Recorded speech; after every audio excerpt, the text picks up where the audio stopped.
Welcome to Dread Vale, where chilling stories and dark legends come to life. Subscribe, follow, and share if you're ready to cross the veil. The Bells of Lipowiec, Part 1. The Warnings in the Wind. Have you ever been in a place so quiet, it makes your ears ring? Where the wind stops, the birds go silent, and even your heartbeat feels too loud. That's what the woods near Lipowiec Castle feel like. Lipowiec is an old ruin hidden in the forests of southern Poland. Long ago, it was home to a powerful bishop. Later, it became a prison for traitors and criminals. Today, it's nothing but crumbling stone and forgotten stories. But some say, the bishop never truly left. They say the bells still ring. Not real bells, there are none left. The tower collapsed years ago. But sometimes, just after sunset, people say they hear 3 low chimes. And after the third, he comes. Kasia was a young university student from Krakow. She loved castles, ruins, and history. She was brave, curious, and always chasing forgotten places. She came to Lipowiec to study the old ruins and write about their past. But she didn't come for the legends, she didn't believe in ghosts. When she arrived in the village near the forest, she asked about the castle. The villagers were polite, but uneasy. An old woman at the store told her, the forest near Lipowiec is cursed. A man at the bus station said, if you hear bells, don't stop, don't look back. Even a group of children whispered, the bishop walks at night. Kasia laughed it off. Just local stories, she thought. But deep down, she felt something strange. Like the air held a warning she couldn't quite hear. Still, she went. She hiked into the woods and set up camp at the edge of the hill. From her tent, she could just see the jagged outline of the castle walls rising above the trees. The first day was peaceful. Sunlight filtered through the branches. The castle ruins were quiet, heavy with age. She explored the broken staircases, took photos of old carvings, and wrote notes in her journal. That night, she sat by her fire, reading. The wind blew softly, and leaves rustled like whispers. But she felt it. The air shifted.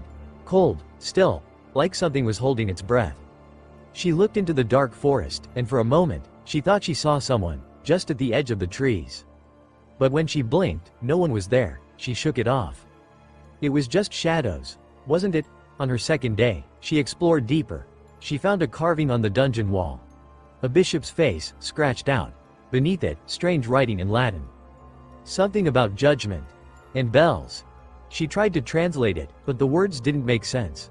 Something about calling the dead, and chains of sound. She felt uneasy, but still, she stayed. That evening, just before dark, she wrote in her journal. Villagers warned me, said not to listen for bells. Nothing yet, but I can't shake the feeling that someone is watching. She went to sleep early, and when she woke later that night, it was because the forest had gone too quiet. No wind, no animals, just silence, and then, dong. Dong. A single bell rang through the trees, soft but clear. Kasia sat up in her tent, heart racing. There's no church nearby, she whispered. Then, dong. Closer. Her breath turned to smoke in the air. The fire she lit before sleeping was gone. Out. As if something had smothered it. She unzipped the tent and peeked outside. Dark trees, cold wind. And then, dong. The third bell rang, and she saw him. A tall figure, standing in the ruins. Black robes, still as stone.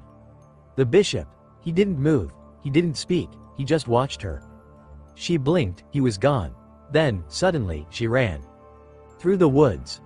Branches slapped her arms. Roots grabbed her feet. The forest twisted around her like a maze. But no matter how far she ran, she heard footsteps behind her. Soft, slow, steady, and somewhere behind them, a low, humming bell sound, like it was inside her bones. She didn't dare look back, but the air grew heavier. Colder. Then she saw something that made her stomach drop. Her own footprints. Circling, she had been running in a loop. The forest wasn't letting her leave. She turned in another direction, faster, desperate. Then, just ahead, her camp. She rushed into the tent, zipped it shut, and held her breath. The footsteps stopped. Right outside. Then, a whisper. Not in words. Just, breath, a presence, then silence. When she opened her eyes, it was morning. She stepped outside, nothing was there. The fire was still out. Her camera battery was drained, but her journal lay open. One new sentence had been written in her own handwriting. She didn't remember writing it. It said, He rang the bell, and now I'm next. They never found her. Just the notebook. Soaked with rain. Since then, hikers have disappeared near Lipowiec. Locals say the legend is older than the castle itself. They say the bishop used to ring a bell to announce who would be punished. He believed judgment was his to decide, and he still does.